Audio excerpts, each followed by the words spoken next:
Twongeye kubaha ikaze ku muyoboro ubamenyesha ibyo mutazi ukabibutsa ibyo mwibagiwe Inkorane TV. Uyu ni umwanya w'inkuru ikora ku mutwe. Ibyo kurya n'ibyo kunywa byiza by'amoko yose.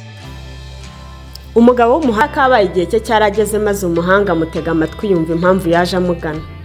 Umuhanga amaze kubyumva amubwira ko nta mwanya afite wo kumusobanurira ibanga ry'umunezero. Avuga ko ikintu kimwe yakomeje gucungana na cyari ikiyiko n'ubuto kuko by'ubugeni bitatse inkuta zose, abona neza jaride zose n'imisozi hebuje pe.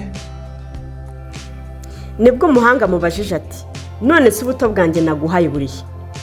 Umusore wawe arebye ku Iyi nkuru y'umuhanga n'umuhungu iratwigisha ko umunezero uboneka mu kuringaniza. Ni ukwitegereza ubwiza bw'ibidukikije ariko kandi tutirengagiza inshingano n'intego zacu. Kubw'iyo mpamvu hano hari amasomo 5 tubona twakwigira